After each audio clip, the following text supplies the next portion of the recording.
Here we are again. Hello, friends. Hello there. Oh, no. I thought you were early. Now my sync's all messed up. What's up, everybody? I just messed up the handshake. Sorry, guys. You know what it is, baby. It's the All Day Everyday Show with All Day AJ and the homie Manny Ruffin. Here. It's okay. I messed things up, but we're here. As always, fellas, you know the deal. Powered by Dimers. And today we are presented to you by Pointsbet, okay? Dimers has teamed up with Pointsbet for an exclusive offer for the rest of November where any new user who signs up with them and bets $50 will get a free Dimers hoodie. So if you want to claim that offer, head over to our landing page at Dimers, www.dimers.com/ADED, and click on the Pointsbet link. Once you sign up and deposit that $50, you will be able to claim your free Dimers hoodie. And that's not all. For the new users who claim this offer, you'll also be able to get 2 risk-free bets up to $2,000. That's a really good offer there for PointsBet there. So head over to the link and claim and support the show with the new Dimers hoodie. I know we only have about, 7 or 8 days left in November, but hey, go if get you want to support the show, go get a Dimers hoodie. And listen, guys, you get 2 risk-free bets up to $2,000. Great for PointsBet to get some involvement on their sportsbook. But today we have another guest. The guest front is just going off for us, and we cannot wait to keep pumping in these guests. So tell us who it is today, Manny. So today we're joined by another gambler, probably one of the most slept on in the space because of reasons that we will get into during the interview. Sharp, super sharp NBA prospector. I've actually tailed a couple of her props, not gonna lie. She's one of those people that if I check and I see she's on something I'm on, I'm feeling a lot better today. Everybody, can we please give Saniyah a warm welcome to the podcast? Let's fucking go. Yes. Let's go. Yes. Look at you. There Look she at is. you. Wow, this is super cool What for us. is good? What is cracking? How are you? Thank you so much for your time. It means so much to us that you're here with us. How are you? Yeah, man. I'm super good. I'm blessed to be here, man. How are y'all doing? Hey, we're great. This is for us. Awesome. I mean, this is super cool because there's a lot of, and we're gonna dive into this stuff, later on as we go. I forgot to shout out FanDuel. I forgot to say she was on FanDuel. Look at her big time with the little. Okay, I see you. But this is cool for us because we, as you know, I mean, many people in this field are gambling who are maybe on the spectrum of the male side, right? So we get someone here. It also is really cool for us because for the people that listen on Apple Podcasts and Spotify, they get to hear a female voice. No, we haven't had a female on this podcast yet, so this is super cool. So why don't you just give us a little bit of a background on yourself, gambling, all that kind of stuff, just for the people listening at home, just everything about yourself. Yeah, for sure. Well, there is a lot, mouthful, but my name is Saniyah. I started off and am still a music artist. But I've been a content creator for a very long time. From the days of like Twilight, I was making videos. So it was something that really came naturally to me. I started gambling, I'd say maybe like 2 years ago. My boyfriend had introduced me to it, and that's when I downloaded my first sports book. I was playing basketball ever since I was like 10, 11, back in middle school. So it's like that love for basketball mixed with the entertainment of sports gambling. It was fun to me. It was sports betting. It was like, something that I really enjoyed. And not only that, but I've had my Twitter account since like 2009, I think. And for the longest time, I would push out music on occasion, but I never really used it actively the way I did Instagram and my other socials. But then I came across the gambling Twitter community. And there is such a strong community there that it kind of inspired me to do what I'm doing now with FanDuel and kind of just helping beginner sports bettors understand the game without feeling dumb. Nah, I completely understand that, and it's so awesome to talk to you. Just like you, I didn't know all that about you off the jump. I have probably about 3, 4, 5 more questions I want to ask you, but unfortunately, we can't go 2 hours of the show. Nah, but so tell us a story about FanDuel though. How'd that happen? Did you get a little "Hey Big Head" DM? Did you get a package in the mail? How did you go about working with FanDuel? It happened literally overnight, guys. Like, I started doing Bet the Bag on my channel, my page, under SaniyahX. I was doing Bet the Bag, and it was really just about not only through Bet the Bag, I taught myself how to sports bet. And I was like, you know what? If I'm going to teach myself, I might as well dive into this lane, create these videos. I've already been comfortable in front of the camera. So let me teach myself on camera and help beginners learn as well. That's dope. So that's really where it came from. And I started getting a flood of followers just from like different sports betting accounts that I was following. And the guys from Fanduel, the content managers, they ended up following me, but I didn't even notice because there were so many followers and I wasn't going through clicking every page. So he hits me up on Twitter and was like, hey, what's up? We've seen your content and we'd like to know if you want to work with us. I'm like, what? Yeah, what are you talking about? Sign me up. Right. Exactly. It was already the main sports book that I was using at that point. So it was like a no-brainer for me. Yeah, I think that's super cool that, you just get sometimes like the stars align at different times and certain points. Yeah, so I see that you have a super cool setup there.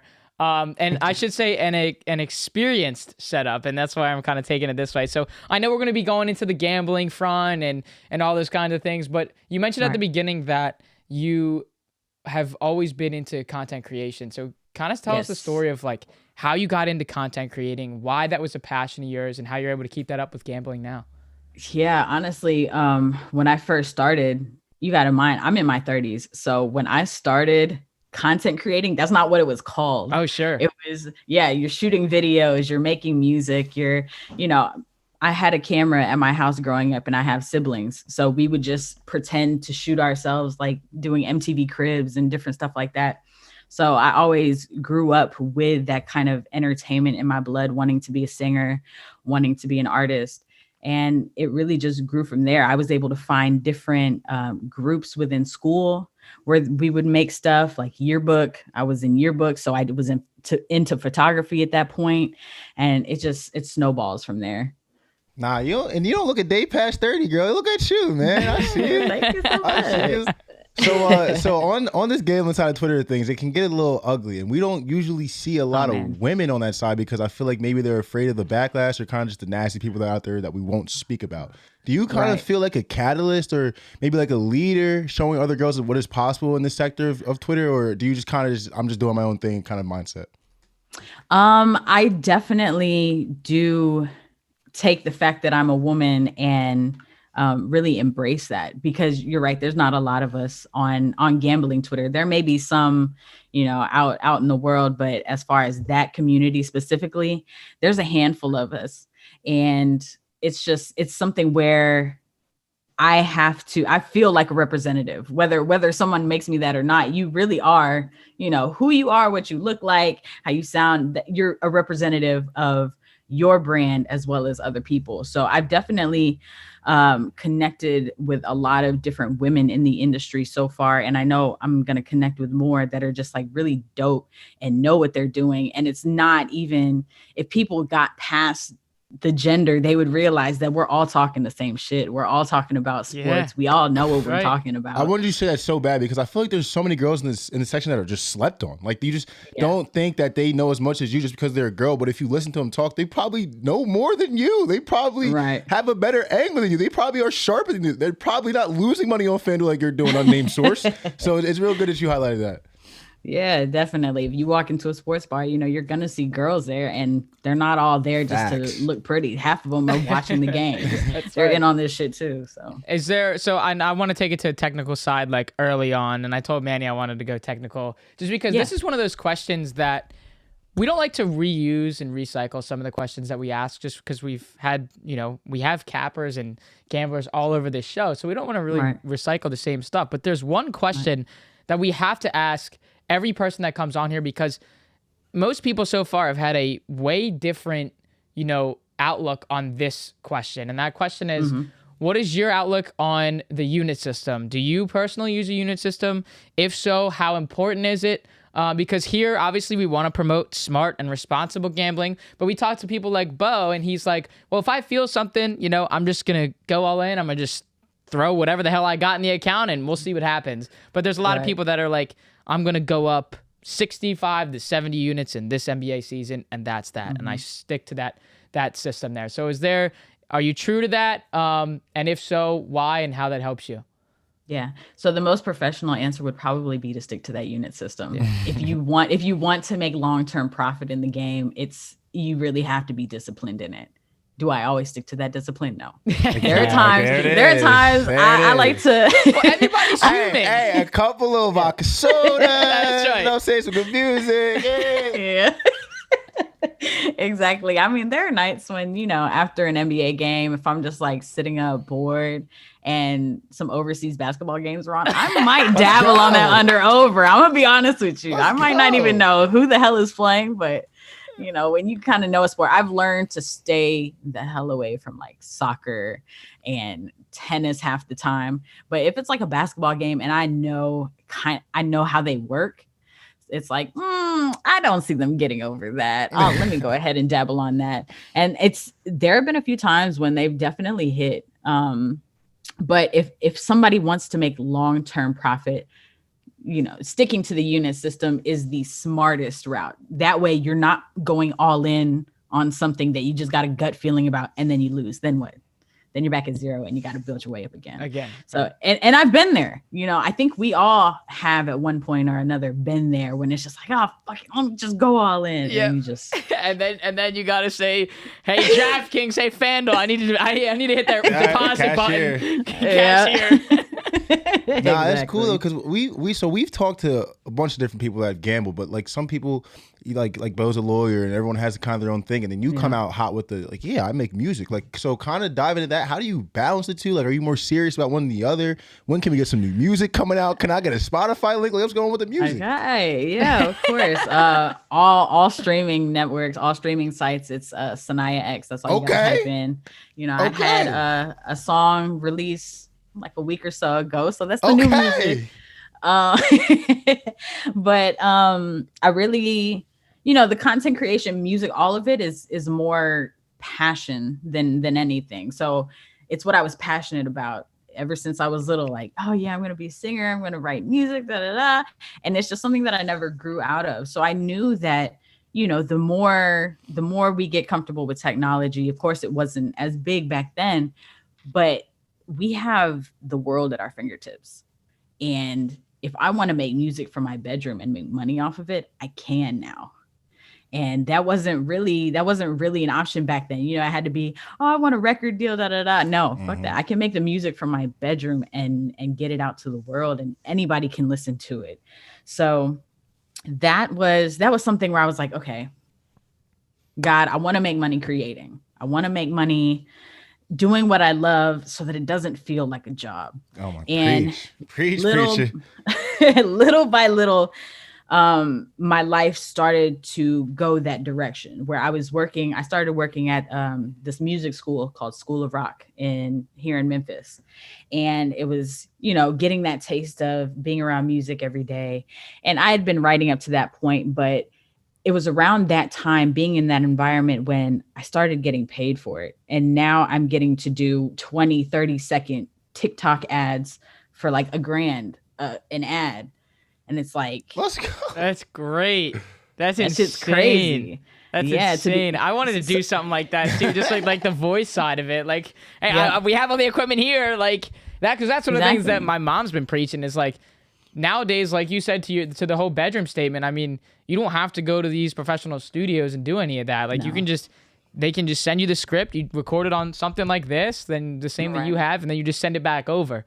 And one of the things that was super cool to me too is that you said a little while back is like, well, I can do this type of content creation now. And back then when I first did it, this was your point, it wasn't called that. And I talk to many all the time, and I'm like, when I tell like, like the older generation what we're doing, their response is like, yeah, like that's really cool. I don't get it, but like that's really cool. And I'm like, and I just joke back and jokingly back, I'm just like, well, this is my generation type things. Like I totally understand that you wouldn't get it because this was this would never be possible like back then. You take 10, 15, 20 years off this, there is no way that this is like anything that we're doing right now makes sense at all. So I want to spin this over to your Twitter. And I know you have a big following on Twitter. So talk to us about like how your kind of niche is on how you're able to build that following. I know like there's probably some people that are listening that are like, oh, like I want to put some picks out on a Twitter page and see if I can get a following. But I don't really necessarily think it's all about the picks. I think it's about who the person is and if you're really interactive with the people following. Yeah, exactly. That's the main thing. If you're going to be an active part of gambling Twitter, it's really about the interaction, right? So anybody can put out picks. You can have bullshit picks. Everybody watches games. Anybody can put out anything, but it's really about, I think for me, not only is it about being a woman that's giving you basketball picks, but somebody with knowledge. I think the more that we're able to flex our experience and our knowledge with it, that's where you get people who are tuning in, who are listening in, and definitely the interaction part. Because if you're not responding to people, that's really what Twitter is. It's just a big conversation. So that's really how I started, was really just like tagging people. And I think that may have been how Fanduel found me, was, posting my tickets, my green slips, and tagging them and letting them know like, hey, you guys help me win this amount, or, just throwing out the ideas. And I think that's one of the things that I really love about gambling Twitter, is that there's so many people out there with knowledge, but different perspectives.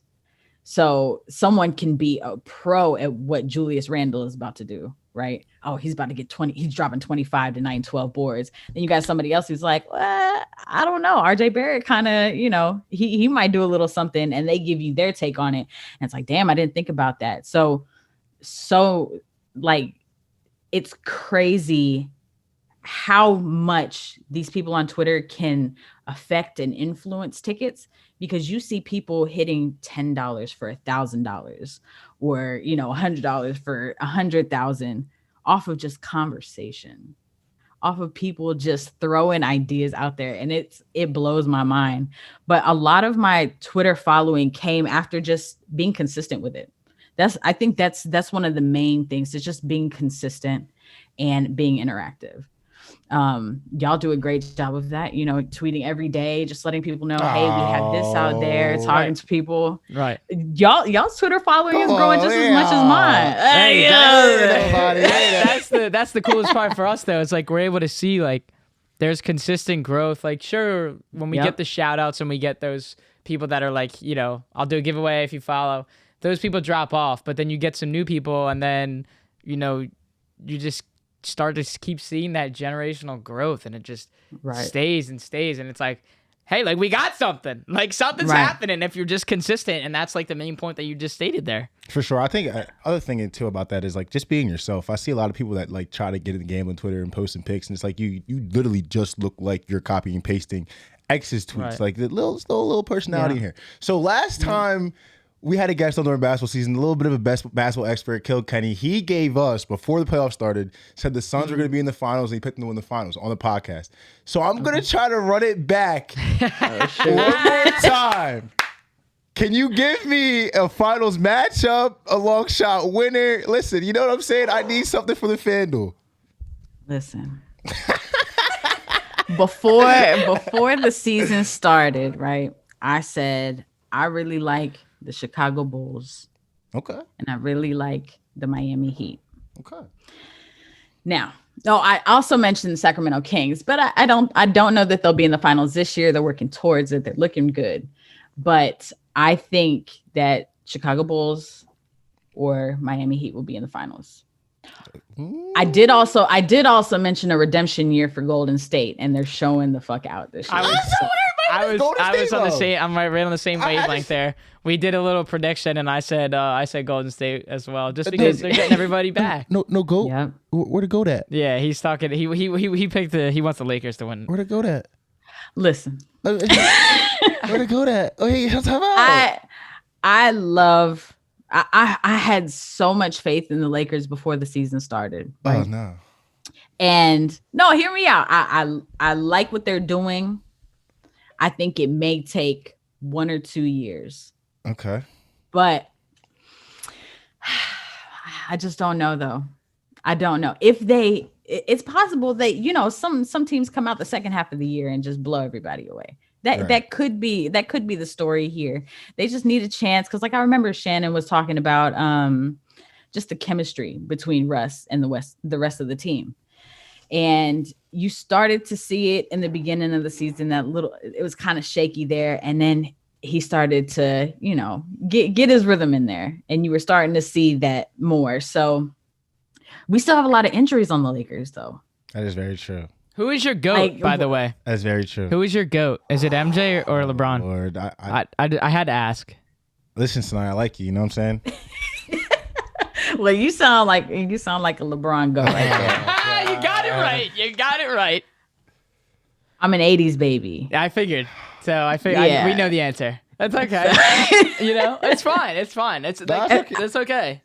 I think everybody's entitled to have, their GOAT. Without, can you have two GOATs? I feel like you can. Nah, yeah. See, I used to live on the spectrum of the 1A and 1B, but I heard that's a cop out, so I can't do it no more. I can't do it no more. You got if I gotta choose one, I'm gonna choose Bron, and I'm gonna die on that hill. I will happily die on that hill. All right. How'd you feel about the clash between him and Isaiah Stewart then? I asked him about this yesterday. Beef Stew just wanted to have a little drama. If you were going to punch LeBron, you should have did it when you were face to face with him. You know what I mean? And then my whole takeaway too is like, coming from you play basketball, so you've had those games where, all right, my team, I'm on a nice team, we're playing this little scrappy team, they're not that good, but they're playing with us today. They're probably found a little hard, they're being annoying as shit. And you see in the clip, Beef Stew had his arms all on LeBron. And LeBron, you don't mean to hit him. He just hit him with you know what I mean? Get off me. And it happened to catch him in the face, and then here goes Isaiah Stewart. When he's face to face with LeBron, is my fault, bro. And then gets away from him, and they looks like he needs the whole Green Bay Packers defense to stop him. Like he's running over coaches. Like I think that was just dramatic. I wasn't a fan. So were you upset about the 1 day suspension? I think that was complete bullshit. What are we getting suspended for? What do we? Now he misses the game against my New York Knicks. Inadvertent. Love it. I mean, he didn't even really argue. You had Russ throwing his hands up. Russ threw his hands up twice. Right. But Bron gets suspended just for being involved. That's cool. They because they know that they play favoritism with Bron, so it's like, all right, Bron, we got to punish you this time, so no one to keep him quiet. Right. Keep him quiet. Yeah. Just make an example of him real quick. That's right. All right, so back to gambling. I want to find your niche here in terms of how you bet. So I know a lot of people get their followings by making 8 to 10 leg parlay bombs at tens of thousands of plus odds, and they're making a lot of cash, and they get big followings from that. And then you have your straight bettors that are just so consistent. Are you kind of in the mix of both? Because I see a little bit of both. I see some plus odds, some good plus odds on your tweets. Or are you like more heavy on the straights? So shout out to El Captain. He's the reason that I really started focusing on straight bets, right? They go, baby. Me too, to be honest with you. Because like parlays are fun. You see those odds and you're like, oh man, all I got to do is put $1 and I could get 10,000. Why not? Why wouldn't I try it? But you can only get hurt so many times by the hook. And you're like, all right, okay, I see what's going on here. Let me go ahead and use straight bets to build the bulk of my bankroll, and then do parlays for fun. Because if it hits, fantastic. If it doesn't, okay, I'm cool. I still got a big chunk here. But I lean towards player props. But if I see something good, if I see something that's like, I'm gonna put like 40 on that right now, I gotta share it. There are some bets when it's like just out of pocket, out the blue, overseas shit. I'll like post on Twitter like, oh, you guys gotta lock in this under right now, and then it hits, and it's like, all right, cool. But I find a lot of fun in player props, and I tend to do straight bets. I want people to do straight bets so that they can be responsible and grow it consistently. But damn, if a player performance double parlay isn't fun. Oh my gosh. I'll tell you, Marcus is the one that back in like March that got me onto those. He had his like 50K bomb off player performance doubles, and I was like, I didn't even know you could do that. So then I just started messing around, and $50, $60, $70 down in the hole later. There goes my parlays. I'm like, all right, back to the straights. See, I can't get like, I'm definitely, I would say 75 to 85% straight bets. I can't get with the like. I hate losing. Like just from my sport, I don't like seeing the red X. I don't like giving FanDuel money. I know you're with FanDuel and everything like that, but personally, like fuck FanDuel. Like I want all of your money. But so I like to just like see my record kind of stack over time. Why do you, like? Is it kind of like a more fun thing that it's like? Wait, hold on. I didn't even get to it. So with the player props versus like the straight betting and line betting, is it more fun for you to feel like you like to follow the players easier for you, or like do you think it's like too much to follow the whole team? Is there too many variables going on? Why do you lean towards the player props and not towards the team aspect of gambling things? Well, there are definitely times when I go with a money line or a spread. Sometimes if the teams are too good or it's like against my favorite team and I know they may not win, I'll go with an over under. But there's just, I guess it is more fun for me to really focus in on the players. Being a player, you kind of want to get into, tap into their minds, see what they're doing. I love that. And yeah, I like, you enjoy cheering for the team, and I'll cheer for the team all day, but there's something about like, fuck yeah, like Jimmy Butler just hit another 3. I can't believe it. Right. Like that kind of excitement. I think it's I don't know. I don't know that it's more enjoyable because, if you bet on a money line, especially if they're down and it's at like plus odds and it's like really juicy. What was one? There was one yesterday that was like that. Oh, the Clippers versus the Kings. If you bet on the Clippers when they were down, you're like, oh, okay, this might be good. And the fact that you get cash out options. Fact. That's always a good thing. I'll spit that back at you and say on like the over under side, if you're taking the over, like let's say you just like you play a player prop in a certain game, like for example tonight's Lakers and Knicks game, and you pick a player prop and then you just take the over. So you're rooting for the player prop, but then you take the over and it's like, well, now I get to root for both teams just to score. Like I need points. Yeah. And I see, a lot of these analysts talking and a lot of these other, Barstool guys, and they're all just like, why would I take the under? Like that's just a lousy way. Because I want to sit here and root for points. I want to root for the 3. I want to root for the M1. I don't want to it's just boring to root for the under. And I took an under, like a live under last weekend on the Sixers and the Trailblazers. And I watched that cash in like 4 minutes in live. And I'm like, guys, like this is why I don't take under. Like, and this is why I take the over and root for the points. All right. It's just weird. Definitely. So in terms of how you dabble with I know there's got to be those times where you get like that criticism and that dark side of gambling. So being like a woman in this gambling field, we ask these types of questions, just like the trolls type questions, because we're eager to hear how people with big followings in this community are able to deal with these types of comments. So when you get that, is there, do you tend to answer some of those? Because we see some of the people that are in this field that, they put some time to it for a little bit and then it's like the easy block. Is there a way that you're able to, kind of deal with it? Or do you have a different thing that happens? Because obviously, just from my assumption, I would assume that some of these comments would have to be a lot worse than what the guys are getting, I would say. Oh, and no disrespect, definitely. but it's just what I assume was the comments that you would get.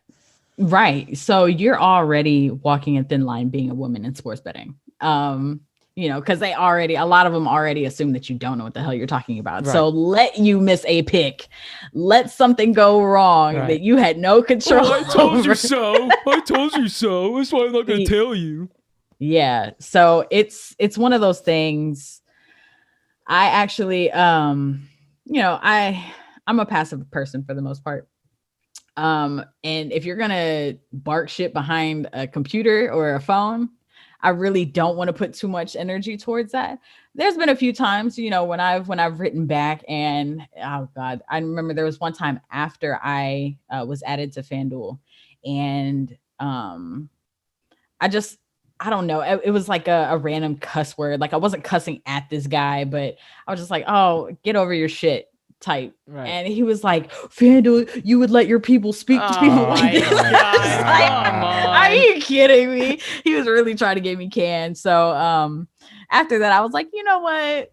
These people are not worth my job. These people are not worth, the connections that I'm making on a positive note. So I've gotten in line with Jerry and like the second someone pops off, if it's not constructive, like, yeah, if we had a bad night, if I was like 1-3 on my picks, I expect to hear a little criticism, and I'm okay with that. We take this so seriously, and you're either helping or hurting people make money. And I don't want to hurt anybody's pockets. I'm not trying to like rob anybody of anything. And I must clear that up, because so many people think that because I work with Fanduel, that I'm somehow trying to get people to lose, and that helps me at all. It doesn't help me at all. No, I get no kind of pay or no kind of incentive for losing a bet. If anything, I just lost the money too, because I placed that bet before I shared it with you. But yeah, like when it comes to trolls, when it comes to all that, block button has been my best friend. And I've lost track of who's on my block list at this point.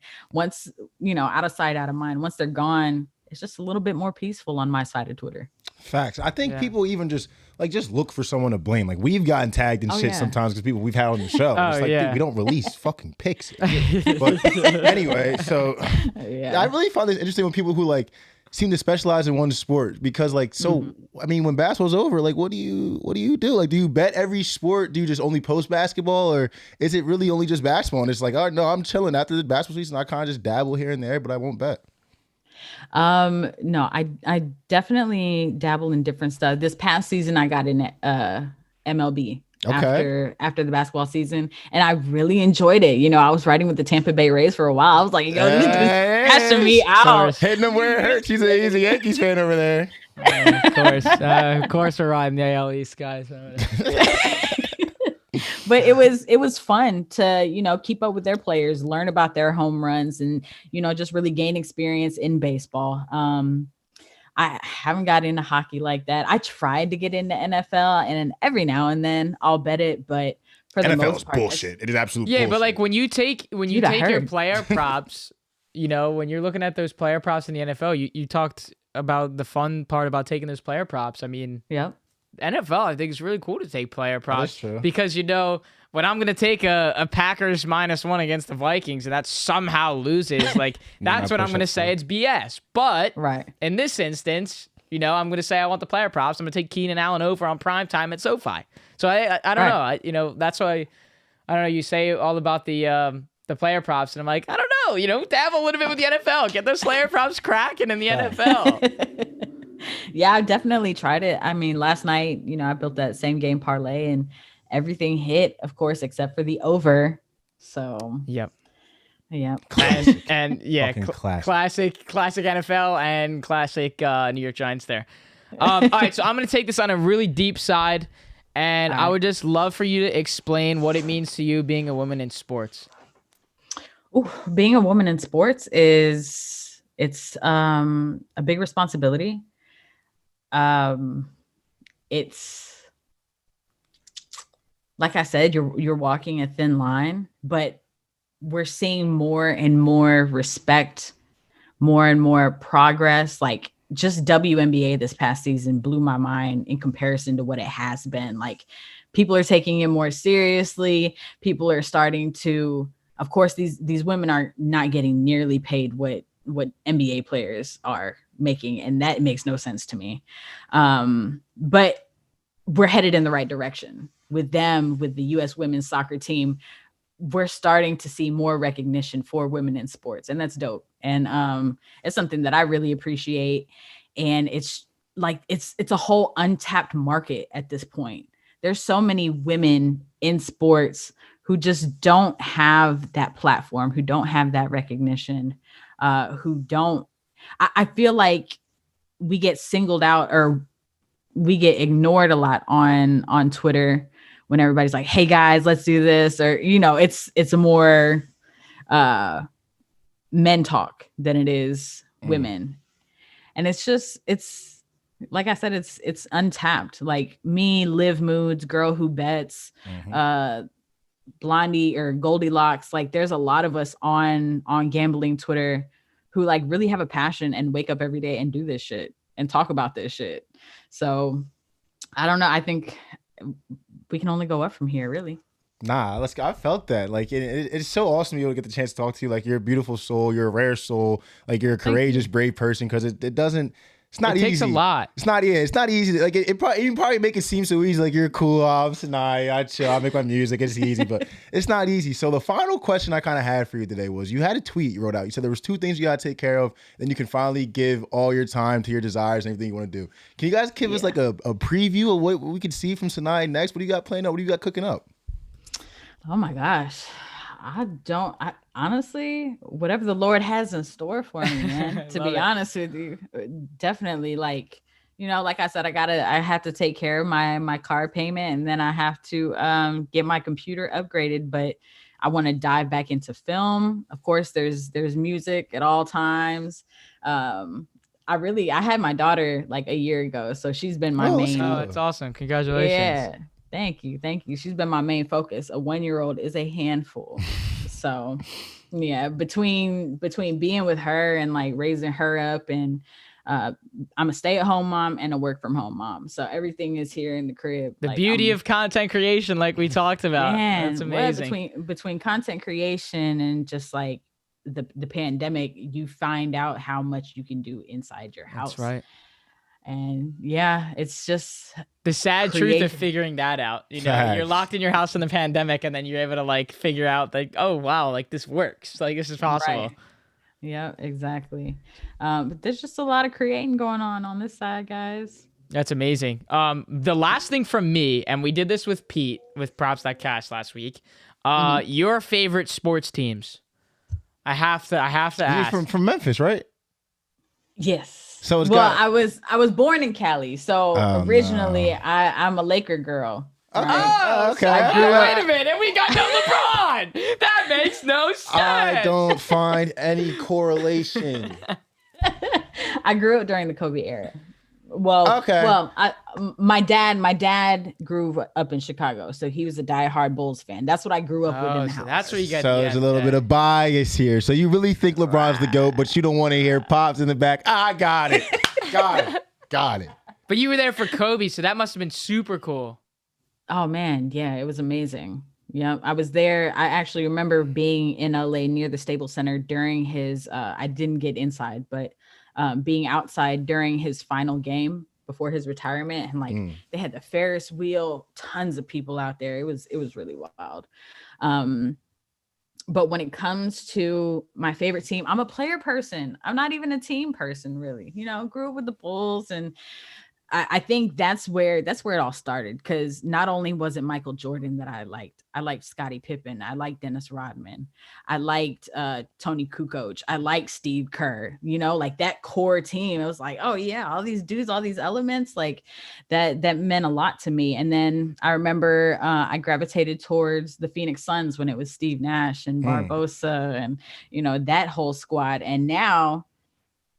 I think when I talk about the Chicago Bulls, I think about not only Levine, but DeRozan and Vucevic and Caruso coming off the bench and Lonzo Ball. Like, it's really, if I think about a team, I'm thinking about the individual players within that team. So yeah, me being a player person, I like Jimmy Butler a lot. I think Jimmy Butler is really dope. I think it's a really cool outlook, though. See, I don't really hear that. I respect that, because usually when you hear like, nah, yeah, I'm a player person. Like, you'll get someone like me. It's like, yeah, I followed LeBron from Cleveland back to Miami. I followed him back to Cleveland. But you're on the spectrum. Like, I like the fun teams. Like, they're good teams. Don't get me wrong. But like, they're not like world beaters. They're not the Monstars. Yeah, like we're not gonna hear. We're not gonna hear someone just like spit out the Bulls starting 5 and talk about like, oh, this is why like I'm a player person. Right. So that's super cool. So we just want to thank you so much for your time tonight. We really appreciate it. Getting our first female on here for the people that are done hearing 3, male voices every time they have to listen to this goddamn podcast.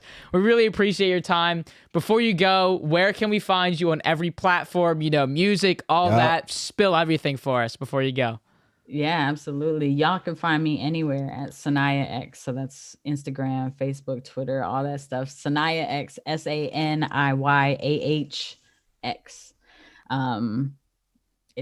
I think that's really all. On TikTok, it's Bet the Bag 101. Bet the bag, Okay, baby. okay. I love it. Yes, sir. But it was definitely a pleasure to be on here with y'all and chop it up with y'all. You know, I'm a big fan of y'all, so it's really dope being here with y'all. No, we appreciate it. It was an awesome conversation. I'm definitely on the lookout for music. We might need some new little music for us. Who knows? Hey, that's hey, good. jump in the Hit future. me Now, up. but keep doing your thing. Tonight. It was a pleasure. You're awesome. Thank you so much. Thank We you. hope this isn't the Appreciate last y'all. time we see you and we talk to you. So we hope to see you real soon and be well. Oh yeah, definitely. Y'all as well. Thank you. Thank you. All right, bye. Wow, that was go. amazing. That was amazing. Let's Guys, go. that was Saniyah. What a great, like, different type of interview just because we have a female on. We hope you guys love that and that new kind of outlook on women in sports. And I know it's, for some people, it may be like it's bullshit that I have to say this, but it might be a tricky topic for some people. But that's why we're here to shine the light. And we know that there's different types of people that are following all these different people. And, you know, we don't want to get it twisted.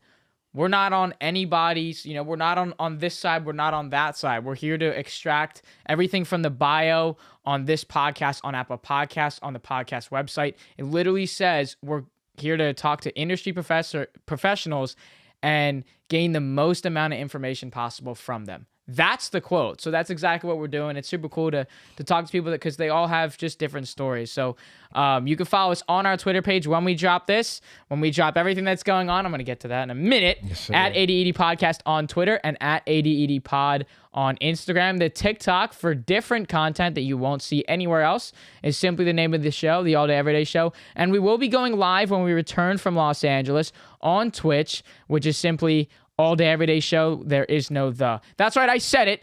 1 week from today, we will be touchdown in Los Angeles, California SoCal. with our editor, Tyler McGee. Cannot wait to get started out there and essentially do the same thing that we did in Auburn. We will not be going to a football game and doing a tailgate, but we are going to be walking around the streets. We are going to be asking some questions. So, stay tuned for that video. We've seen some previews of it, and boy, it looks amazing. We went to Auburn, we came, and we conquered. Talk about the YouTube. Let's get the hell out of here. So if you did make it to the very end of this video, first of all, I appreciate you so much making it past every single one of his little ad reads, whatever you want to call that. But please, if you did make it to that, make sure you subscribe, like, hit the notification bell. We're at 55% not subscribed to subscribe that are watching this video. Let's get that down to 50 by the time we go to Auburn. Appreciate you boys. Let's so much. Let's go. It's the All Day Everyday Show, boys, signing off. That's right, baby. And if you want to, Apple Podcasts, 5 stars. You know what to do. You know what to do. You've been listening to the All Day Everyday Show with All Day AJ and the homie Manny Ruffin. Sure. My name is Alex Jacobs, but you can call me All Day AJ. See you from Los Angeles, baby!